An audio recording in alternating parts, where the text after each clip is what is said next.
강선 의원에게 공천원금 1억 원을 건넨 혐의를 받는 김경 서울시 의원이 16시간 넘는 경찰 조사를 받고 오늘 새벽 귀가했습니다.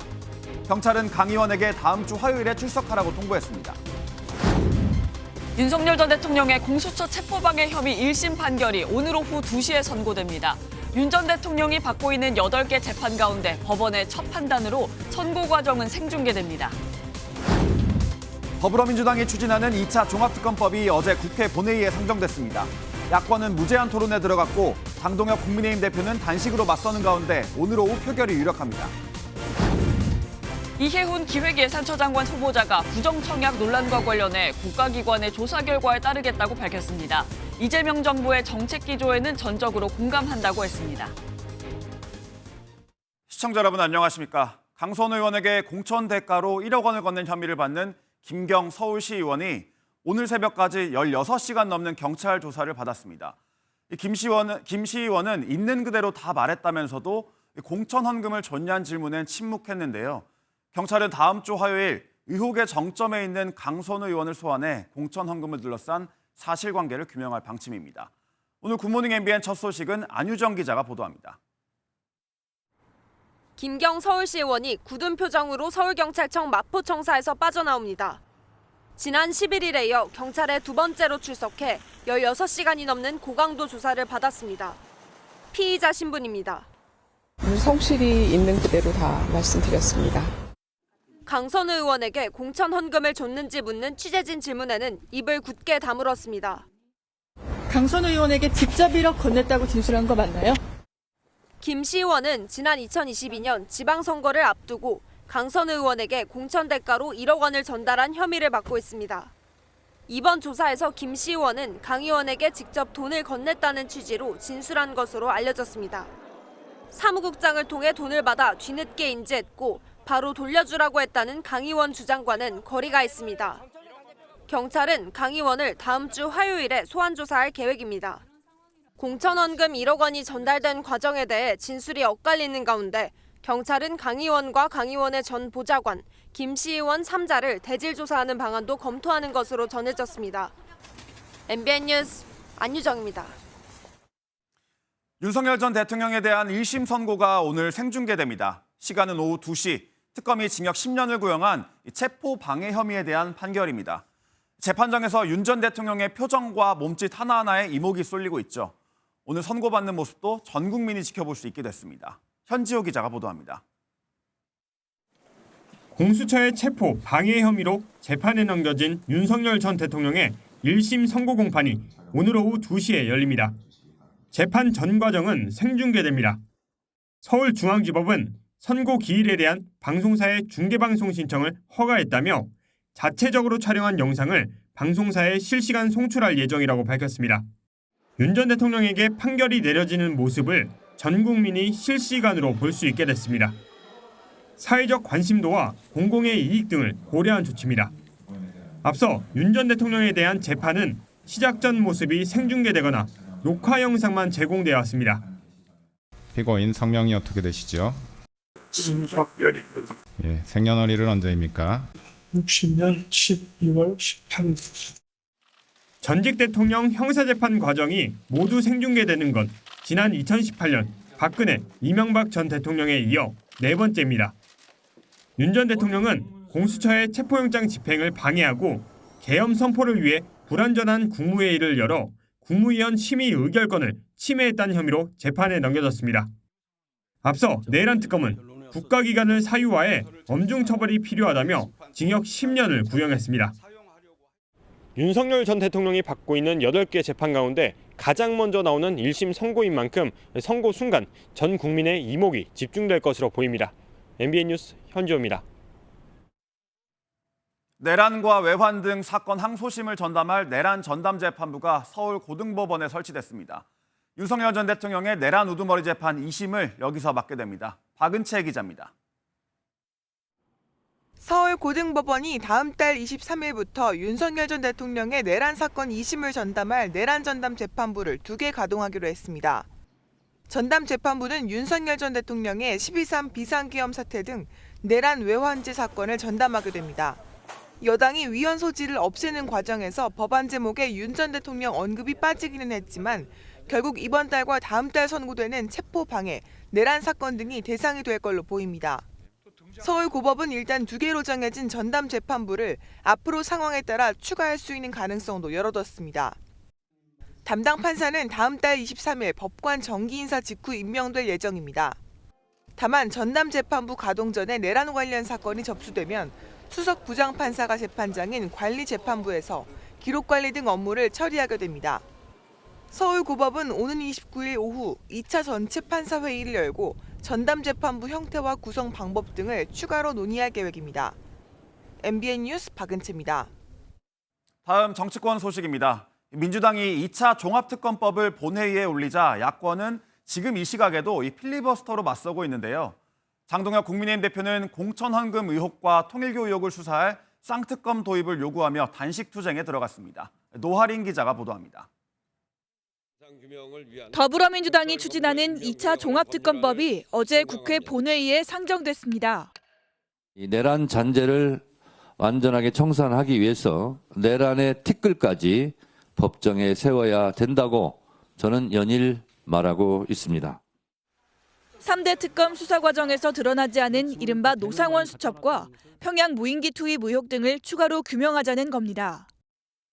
수사 기간은 최장 170일로 6월 지방선거까지 특검 수사 국면이 이어질 수 있습니다. 국민의힘과 개혁신당은 선거용 내란몰이라며 무제한 토론, 필리버스터 공조로 맞섰습니다. 특검이라는 특별한 칼은 살아있는 권력의 썩은 부위를 도려내는데 우선적으로 써야 합니다. 장동혁 국민의힘 대표는 민주당을 향해 공천 뇌물과 통일교 게이트 특검도 함께 수용하라며 무기한 단식에 돌입했습니다. 동트기 전 새벽이 가장 어둡다고 했습니다. 민주당의 무도함이 저의 단식을 통해서 국민들께 더 강력하게 목소리가 전달되기를. 통일교 금품수수 의혹의 당사자인 전재수 민주당 의원은 어떤 특검도 다 받겠다며 밤 며칠 굶지 말고 정치 생명을 걸라고 맞받았습니다. 민주당은 필리버스터 시작 24시간이 지나는 오늘 오후 4시쯤 토론을 강제 종결한 뒤 2차 특검 법안 처리에 나설 방침입니다. MBN 뉴스 노하린입니다.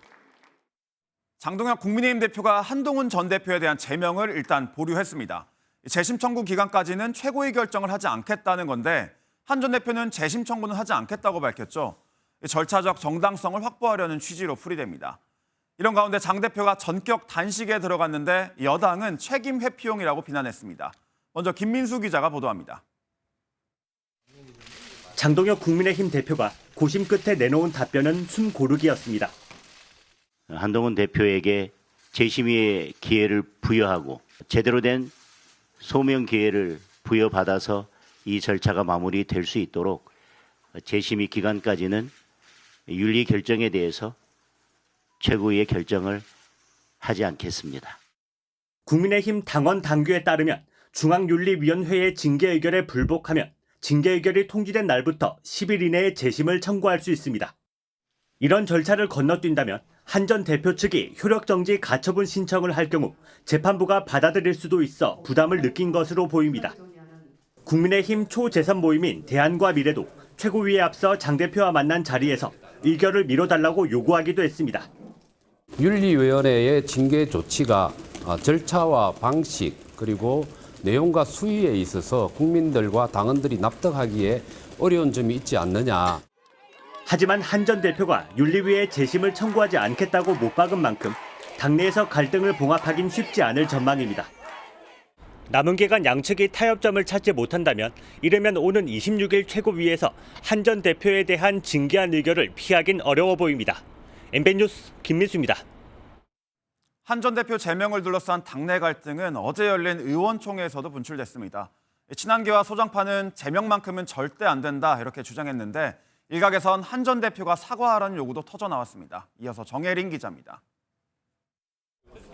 국민의힘 윤리위원회가 한동훈 전 대표에 대한 제명을 결정한 지 하루 만에 열린 의원총회에선 성토가 쏟아졌습니다.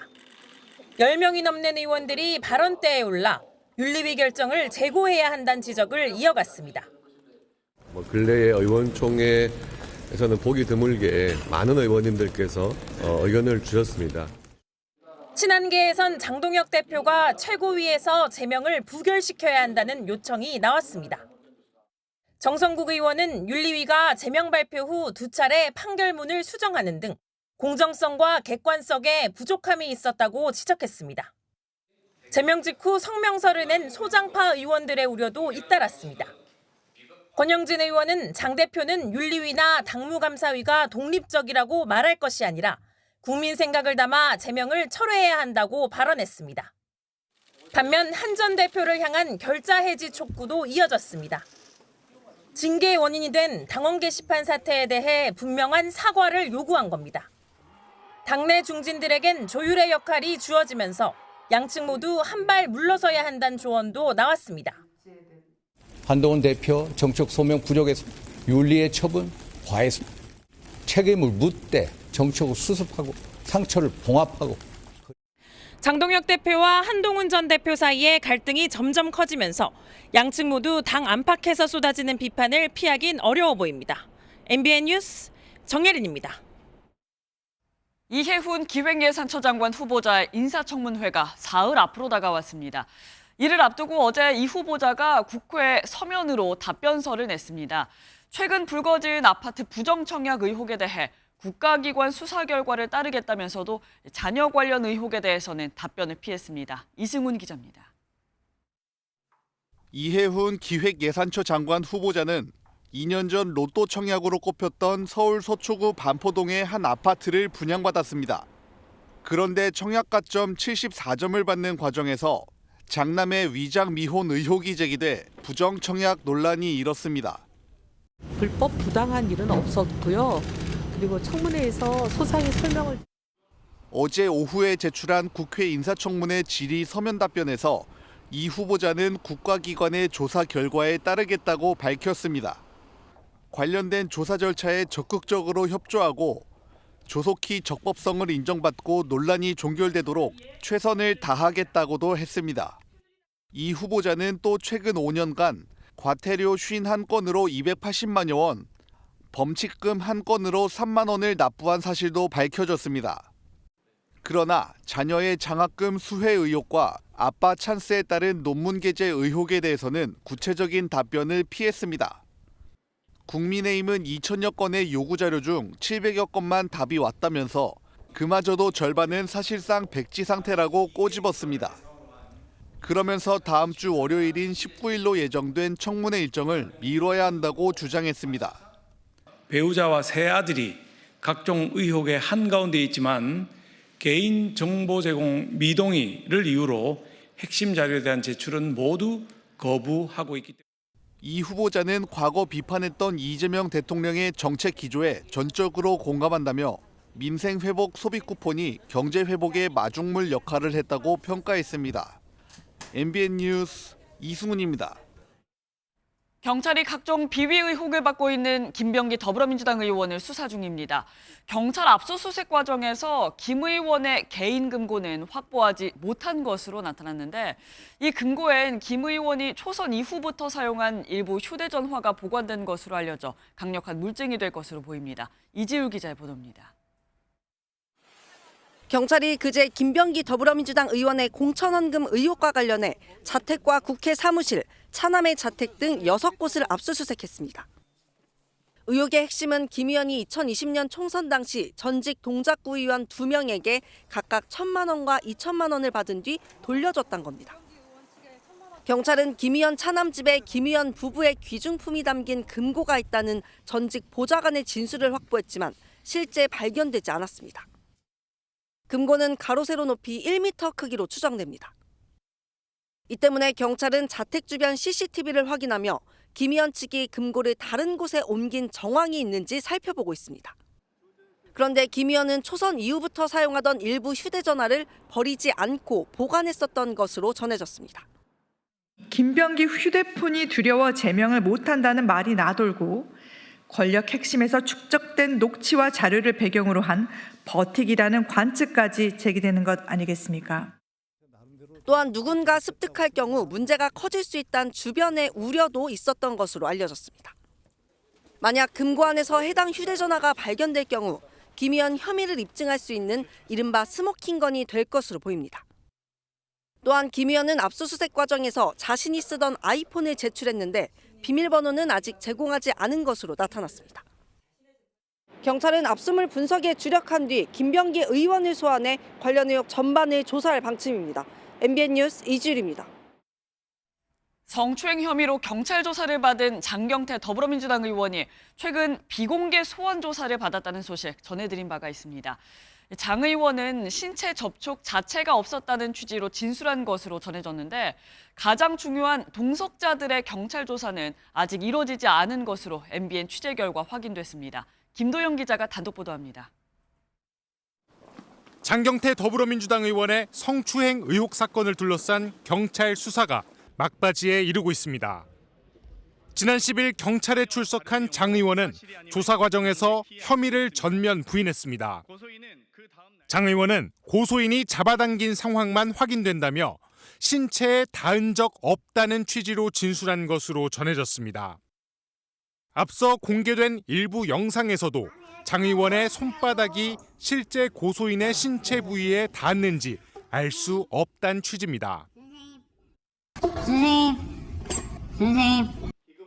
장 의원은 조사 직후 SNS에 고소인이 3초짜리 영상만 제출했고 자신 있으면 원본 영상을 공개하라고 밝히기도 했습니다. 고소인 측은 피해자의 수치심을 부르는 영상을 대중에게 공개하라는 거냐며 격앙된 반응을 보이기도 했습니다. 두 사람의 주장이 크게 엇갈리는 가운데 당시 일부 동석자들은 출석이 곤란하다는 뜻을 경찰에 전달한 것으로 취재 결과 확인됐습니다. 다만 이들 동석자들이 포함된 SNS 대화방에선 장 의원이 고소인의 신체 부위를 만지고 있어 하지 말라고 만류한 정황이 담긴 것으로 전해졌습니다. 한편 경찰은 장 의원의 신상 공개로 피해를 입었다고 주장하는 고소인의 당시 남자친구 이모 씨를 불러 고소인 조사를 이어갔습니다. MBN 뉴스 김도형입니다. 오늘은 어떤 이슈가 기다리고 있을까요? 굿모닝 MBN이 엄선한 투데이 라인업을 통해 오늘의 주요 일정과 현안을 함께 살펴보겠습니다. 자동차세 1년치를 한 번에 내면 세금을 할인받을 수 있다는 사실 아시나요? 바로 자동차세 연납제도인데 오늘부터 신청할 수 있습니다. 이번 달에 1년치를 내면 세금의 5%를 할인받게 됩니다. 이재명 대통령이 여야 7개 정당 지도부를 청와대로 초청해 오찬 간담회를 엽니다. 장동혁 국민의힘 대표는 쌍특검을 요구하면서 단식 농성에 들어갔죠. 오찬 간담회도 불참을 통보했습니다. 지난해 대전의 한 초등학교에서 김하늘 양을 살해한 전직 교사 명재환의 2심 판결이 잠시 후 오전 11시에 나옵니다.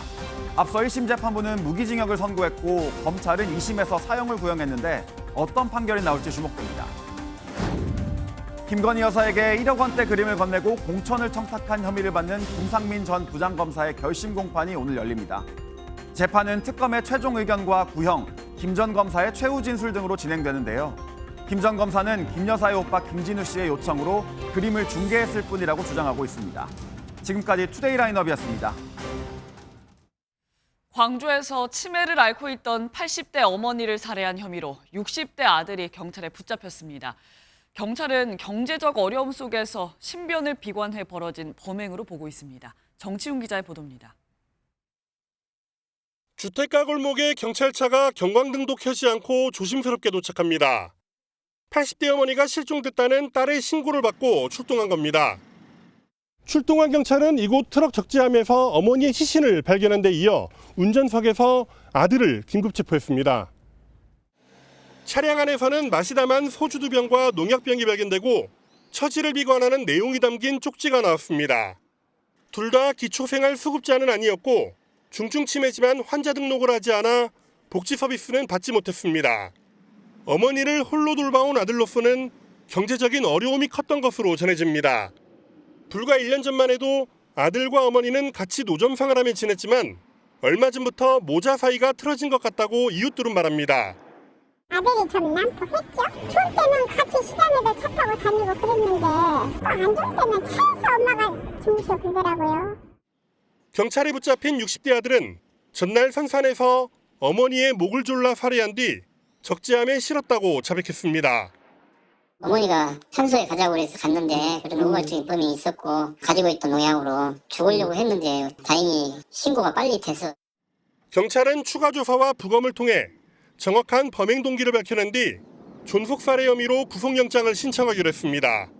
MBN 뉴스 정춘우입니다. 경기도 부천의 한 금은방 여주인이 흉기에 찔려 숨졌습니다. 피의자는 범행 직후 유유히 사라졌는데 범행 5시간 반 만에 서울에서 체포됐습니다. 경찰이 범행 동기를 조사할 예정입니다. 노승환 기자의 보도입니다. 한 귀금속 판매점 앞에 경찰 수사관들이 모여 있습니다. 여주인이 흉기에 살해된 현장입니다. 여주인의 남편이 사건 직후 아내를 발견해 신고했습니다. 신고를 받고 현장에 온 구급대원들이 피해자를 병원으로 옮겼지만 피해자는 결국 숨지고 말았습니다. 40대로 추정되는 피의자는 범행 직후 도주했습니다. 서울 강서구에서 피의자를 태우고 부천으로 이동한 후 금은방에 내려준 택시기사는 피의자에게서 이상한 점은 전혀 느끼지 못했다고 전했습니다. 다른 거는 모르겠어요. 저하고 대화한 게 한 번도 없어가지고 그냥 타고 조용히 와서 내리기만 했어요. 범행 후 부천에서 도주한 피의자는 오후 5시 34분 서울 종로 3가에서 경찰에 체포됐습니다. 범행 후 6시간이 채 안 걸렸습니다. 경찰은 피의자가 대낮에 저지른 범행이라는 점에서 단순 강도가 아닐 수도 있다고 보고 범행 동기를 조사할 예정입니다. MBN 뉴스 노승환입니다. 쿠팡이 어제부터 고객 3,370만 명을 대상으로 5만 원의 구매 이용권을 지급하기 시작했습니다. 그런데 이 이용권을 쓰는데 여러 제한 조건들이 덕지덕지 붙어 있어서 불만이 계속되고 있습니다. 김종민 기자가 보도합니다. 쿠팡과 쿠팡이츠는 5천 원, 여행 상품과 고가품을 파는 쿠팡 트래블과 알럭스에선 2만 원. 마케팅이냐는 비판을 받았던 쿠팡의 구매 이용권이 변경 없이 그대로 지급됐습니다. 처음 들어봐요. 잘 몰랐었어요. 쓸 일이 거의 없지 않을까 싶어요. 이마저도 여러 가지 제한이 붙었는데 오는 4월 15일까지 3개월 동안만 이용권을 쓸 수 있습니다. 차액 환불은 불가능하기 때문에 5천 원 전액을 쓰려면 이용권 금액 이상의 물건을 사야 합니다. 미봉책처럼 소비자를 우롱하는 게 아닌가. 5천 원짜리면 전액을 다 사용할 수 있게 해줘야 되는데. 쿠팡이츠에선 포장 주문에는 쓸 수 없도록 했고 쿠팡 트래블에선 국내 여행 상품에만 쓸 수 있어 해외여행 상품이나 음식 교환권은 대상에서 빠졌습니다. 종교계와 시민사회단체는 당장 이용권 거부와 함께 쿠팡 탈퇴 캠페인에 돌입했습니다. 얄팍한 거짓 쿠팡으로 국민을 우롱하는 쿠팡에게 쿠팡 탈퇴라는 진엄한 죽비를 내칩시다. 업계에서는 탈판 기조 속에 소비자들이 이용권을 실제 얼마나 많이 사용할지 주목하고 있습니다. MBN 뉴스 김종훈입니다. 프랜차이즈 업계에서는 관행적으로 본사가 가맹점주들에게 재료를 공급하면서 거기에 마진을 붙이고 돈을 더 받아 수익을 내고 있는데요. 한국 피자헛 가맹점주들이 본사를 상대로 이 금액을 돌려달라고 소송을 제기했는데 대법원이 이는 부당이득이라며 가맹점주들에게 돌려주라고 최종 판단했습니다. 이번 판결이 업계 전반에 걸쳐 영향을 미칠 것으로 보입니다. 신용수 기자입니다. 대법원은 피자헛 가맹점주 94명이 본사를 상대로 낸 부당이익금 반환 소송에서 215억 원을 반환하라는 원심 판결을 확정했습니다. 점주들은 계약서에 없는 원재료 공급 유통 마진은 부당이득이라고 주장했는데 법원이 이를 인정한 겁니다. 점주들은 본사가 총 수입의 6%에 해당하는 로열티를 받으면서도 원재료에 마진을 붙여 돈을 중복으로 받아왔다며 지난 2020년 12월 소송을 냈습니다. 선고를 듣는 순간 온몸이 찌릿하면서 눈물이 났어요. 부당하게 가져간 돈을 제대로 돌려줬으면 하는 바람입니다. 그동안 프랜차이즈 업계는 피자헛 유통마진 반환 소송 결과를 예의주시해왔습니다. 치킨과 버거 카페 등 여러 브랜드가 비슷한 소송에 휘말려 있기 때문입니다. 유통마진에 대해서 인정한다. 그런 식으로 계약을 수정하지 않았다면은 다 소송의 대상이 될 수 있죠. 프랜차이즈 가맹점주들은 실제로 그동안 냈던 돈을 돌려받을 수 있지 않을까 기대하고 있었습니다. 계속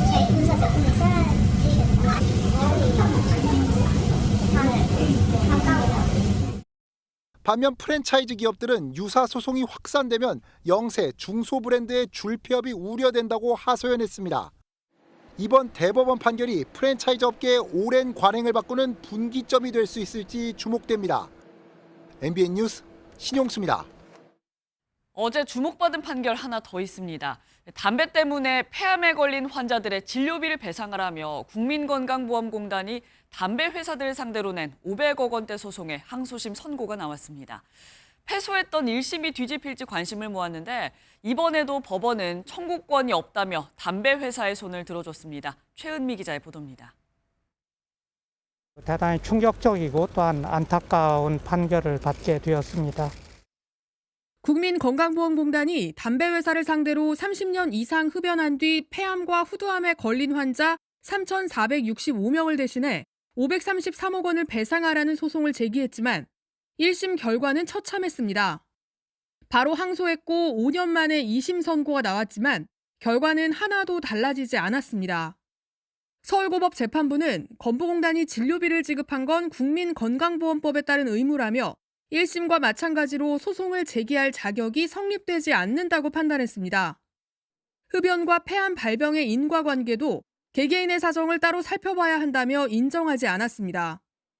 이 사건 환자들이 흡연을 시작한 1960년대와 70년대에 담뱃값 경고 문구가 최소한에 불과했다는 주장 역시 받아들이지 않았습니다. 이 담배의 유해성에 대해서 법원이 아직도 이렇게 유보적인 판단을 하는 것은 정말 비통한 일입니다. 이런 식으로 계속 국가가 국민을 보호하지 않으면은 시민사회단체도 법원의 판단에 아쉬움을 표시했습니다. 흡연으로 유발되는 건강 문제를 은폐한 책임을 물어 승소해 담배 회사들로부터 약 300조의 배상을 받아낸 사례가 있습니다. 건보공단은 자료를 추가로 준비해 대법원 판단까지 받아보겠다며 상고 의지를 밝혔습니다. MBN 뉴스 최은미입니다.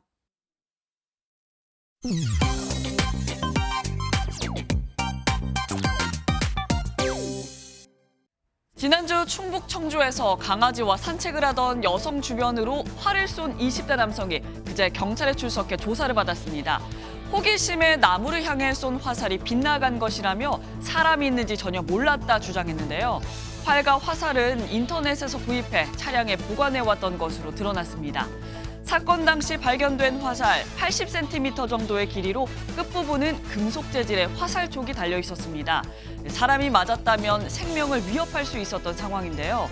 누리꾼들은 살인미수 아닌가, 사람이 다니는 거리인데 몰랐다는 게 말이 되나, 살상력이 충분한 장비인데 인터넷으로 손쉽게 구매할 수 있다는 게 이해가 안 간다 등의 반응을 보였습니다. 부산의 한 호텔 숙박 예약 화면입니다. 보시다시피 평소에는 1박에 10만 원 아래, 주말에는 10만 원 초중반대의 가격인데요. 유독 오는 6월 12일과 13일만 150만 원에 가까운 가격이 책정됐습니다. 이날 바로 그룹 BTS의 공연 날짜입니다. 완전체로 돌아온 BTS가 발표한 월드 투어 일정에 부산이 포함되면서 벌써부터 숙박비가 폭등한 겁니다. 심지어 BTS의 공연 일정이 발표된 뒤에 숙박업소 측에서 싼 값에 미리 예약한 방을 강제 취소당했다는 글도 올라왔는데요. 4년 전 부산 엑스포 유치기원 공연 때도 비슷한 일이 있었습니다. BTS의 공연 때마다 반복되는 바가지 논란에 누리꾼들은 해도 해도 너무한다, 2~3배 수준도 아니고 10배는 심하다, 법적으로 제재가 필요하다 등 비판을 쏟아내고 있습니다. 신생아 집 가요. 차량에 붙은 짧은 문구 하나가 온라인에서 큰 화제를 모으고 있습니다. 한 누리꾼이 우와 축하해요라는 반응과 함께 SNS에 공유한 사진인데요. 누리꾼들의 반응은 뜨거웠습니다. 경적 대신 손뼉을 쳐주고 싶다. 괜히 나까지 책임감이 느껴진다. 신생아는 저속 운전을 해야 하니 표시해주면 좋다. 건강하게 자라길 등 댓글이 쏟아졌는데요. 응원이 이어지자 실제 운전자도 댓글로 응답했습니다. 주행 당시에도 비상 깜빡이를 켜고 축하 인사를 해주는 분들이 많았다며 우리 공주를 태운 호박마차가 이렇게 관심을 받을 줄 몰랐다 전했는데요.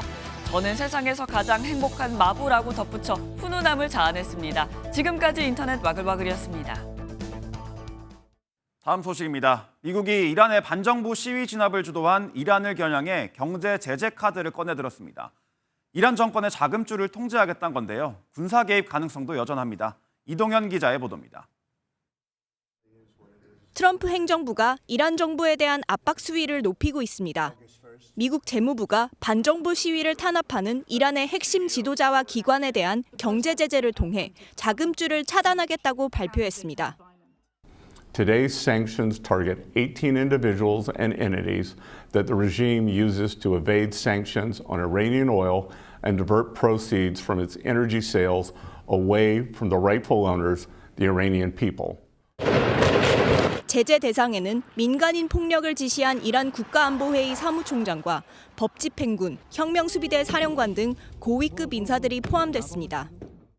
트럼프 대통령이 줄곧 이란에 대한 군사 개입 가능성을 내비친 가운데 경제적 압박을 우선하는 전략으로 풀이됩니다.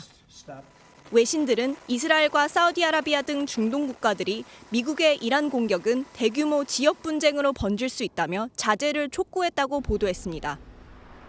이에 백악관은 여전히 모든 선택지를 열어두고 있다는 원론적인 입장을 냈습니다. The truth is, only President Trump knows what he's going to do, and a very, very small team of advisors are read into his thinking on that. And as I just told you, he continues to closely monitor the situation on the ground in Iran. 미국이 요청한 유엔 안보리 긴급회의에선 이란의 유혈 진압 사태 논의를 통해 세계 정상들이 압박 공세를 펼쳤습니다. 전 세계 긴장감이 고조되는 가운데 이란 문제에 미국이 최종적으로 어떤 행동에 나설지 이목이 집중되고 있습니다. MBN 뉴스 이동현입니다. 태국에서 크레인이 쓰러지며 달리던 열차를 덮쳤습니다. 확인된 사망자만 최소 32명에 달하는데 한국인도 포함돼 있었습니다. 혼인신고를 마치고 아내와 처가에 가던 길이었습니다. 강재묵 기자가 보도합니다. 기존 형태를 알아볼 수 없을 정도로 찌그러진 열차가 옆으로 쓰러져 있습니다. 입구에서는 검은 연기가 뿜어져 나옵니다. 태국 중부의 고속철도 공사 현장에서 크레인이 무너지며 달리던 열차를 덮쳤습니다.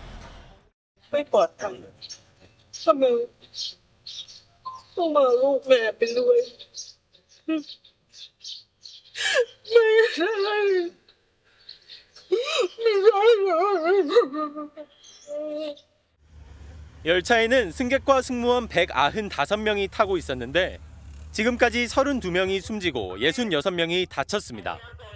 7명이 위중한 상태인데다 실종자도 있어 피해는 더 커질 것으로 보입니다. แล้วก็ถ้าปลอดภัยแล้วนะครับทางเจ้าหน้าที่กู้ภัยของเรานะครับก็จะเข้าไปนำร่างผู้ที่คาดว่าติดอยู่เนี่ย 사망자 중에는 30대 한국인 남성도 있었습니다. 최근 태국인 아내와 혼인 신고를 하고 아내의 고향으로 향하던 중 사고를 당한 것으로 알려졌습니다. 이번 사고는 중국이 지원하는 1대1로 사업 중 하나로 수도 방콕부터 북동부 농카이까지 약 600km를 잇는 공사 중 발생했습니다.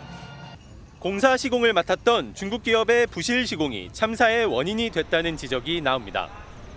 공교롭게 현지 시각 15일 방콕 근처 공사장에서도 크레인 붕괴 사고로 2명이 숨졌는데 같은 기업이었습니다.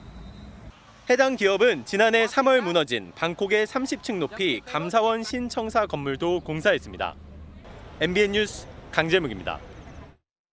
한중 잠정 조치 수역에 중국이 무단으로 설치한 일명 서해 구조물 주위에서 정체불명의 고무보트 등이 포착된 모습 MBN이 여러 차례 단독 보도해드렸는데요.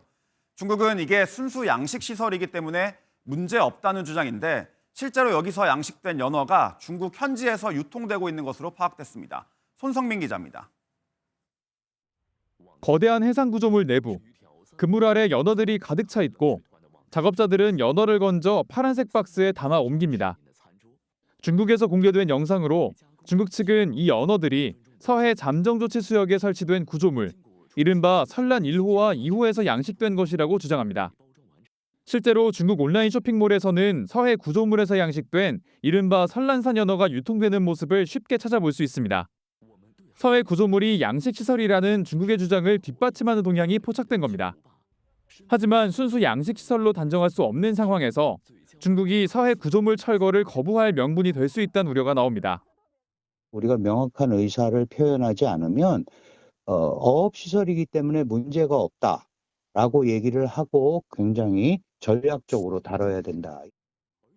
정치권도 경계 미백정 수역에서 중국의 일방적 구조물 설치가 우리의 해양 권익을 침해할 수 있다고 계속 비판하고 있습니다. 중국은 이미 남중국해에서 필리핀을 상대로 인공 구조물과 해양 활동을 확대하며 실효 지배를 강화해 온 전례가 있습니다. 우리 정부는 이와 관련해 여러 경로를 통해 관련 동향을 인지하고 있다며 건설적인 협의를 통해 문제의 진전을 모색해 나갈 것이라고 밝혔습니다. MBN 뉴스 손성민입니다. 트럭과 충돌한 오토바이 운전자가 트럭 하부에 매달린 채 끌려가는 사고가 중국 남부 후난성에서 벌어졌습니다. 뒤따라가던 차량이 트럭을 1분 넘게 쫓아가 겨우 멈춰 세운 덕분에 운전자는 목숨을 구할 수 있었습니다. 베이징 김한준 특파원이 전해왔습니다. 좁은 도로에서 나란히 달리던 트럭과 오토바이가 갑자기 부딪힙니다. 충격에 바닥에 나뒹구는 오토바이. 그런데 운전자가 보이지 않습니다. 자세히 살펴보니 트럭 후방 하부에 옷이 걸린 채 끌려가고 있습니다. 뒷차에서 경적을 계속 울리며 멈추라고 소리를 지르지만 트럭은 멈추질 않습니다.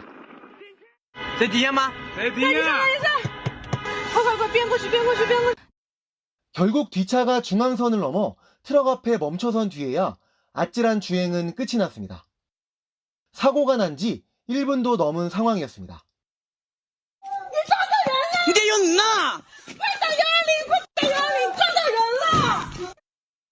지난주 중국 후난성에서 트럭 기사가 오토바이를 보지 못한 채 운행하다 벌어진 일이었습니다. 천만다행으로 운전자는 골절과 타박상만 입은 채 구조됐습니다.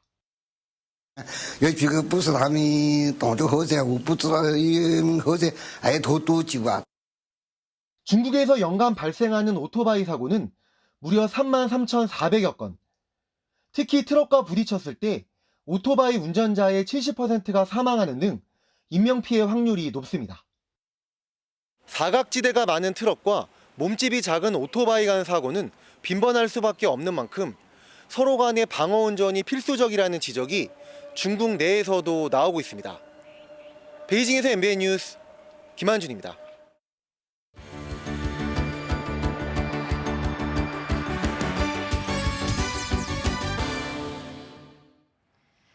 굿모닝 월드입니다.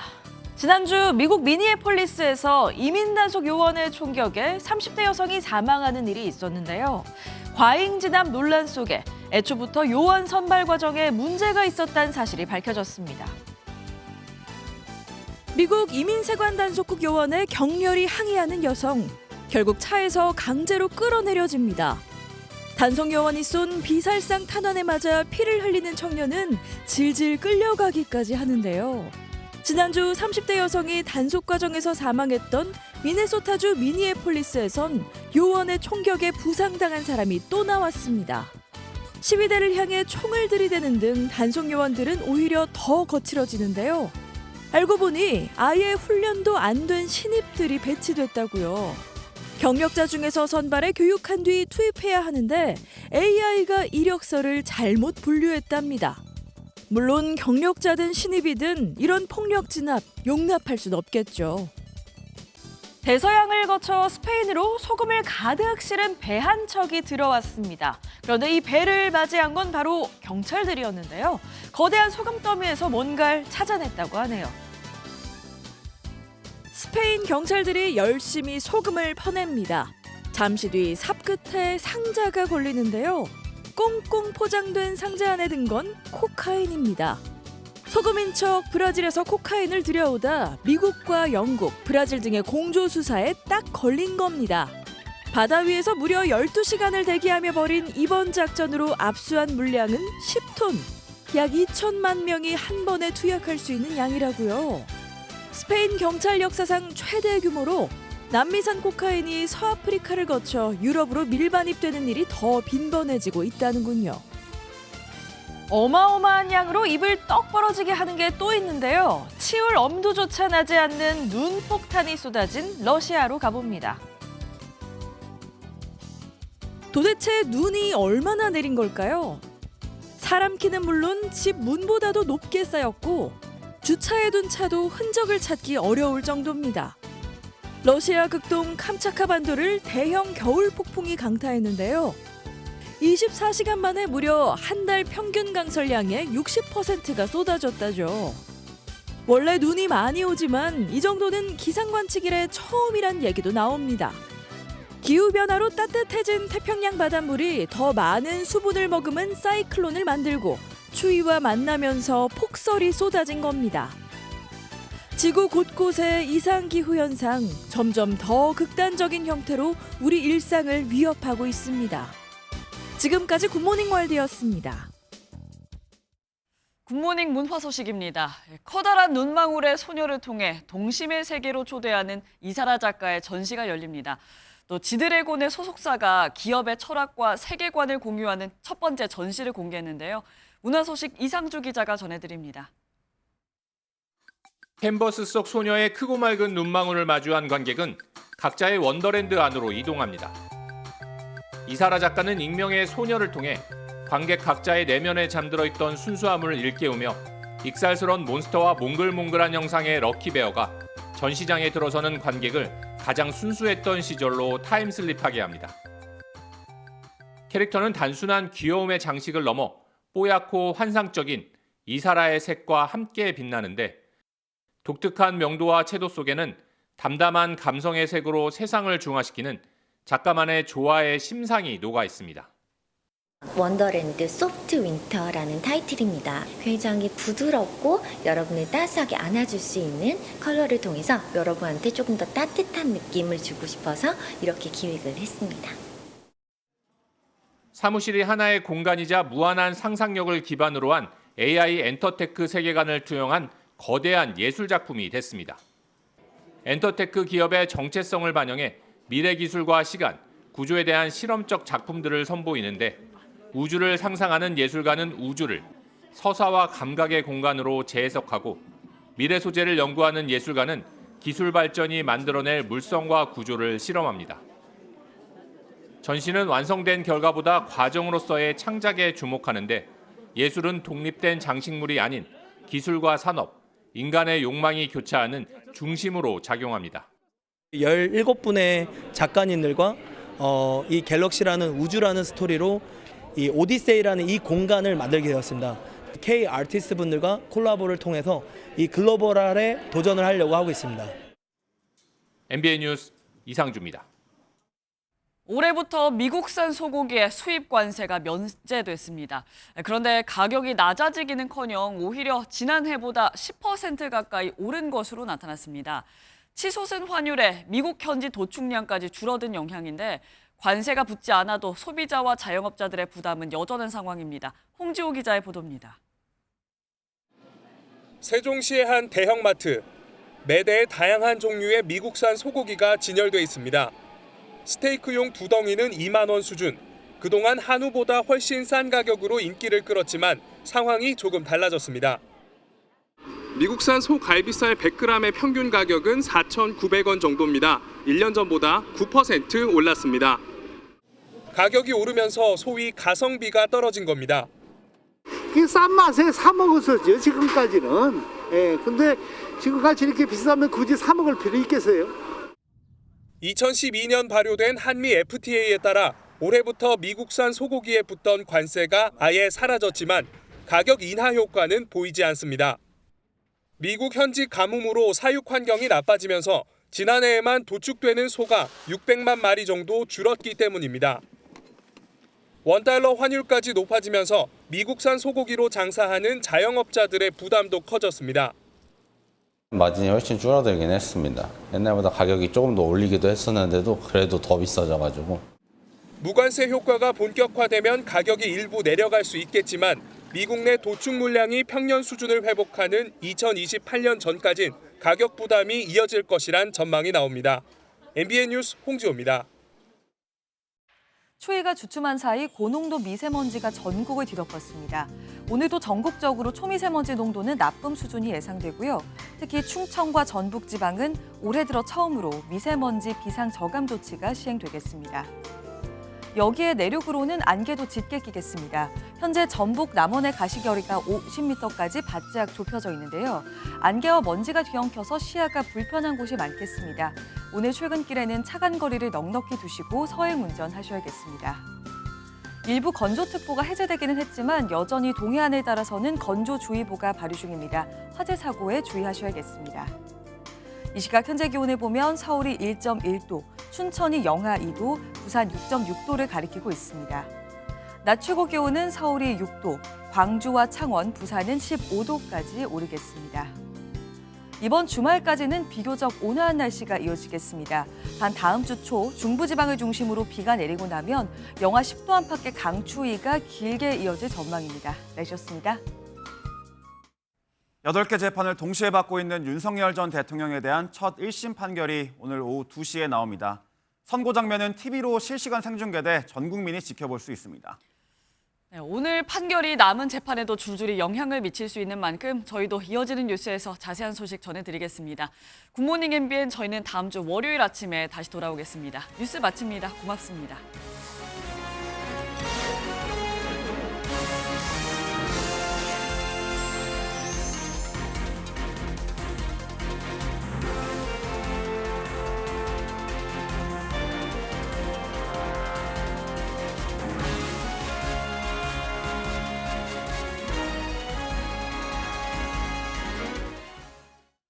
you.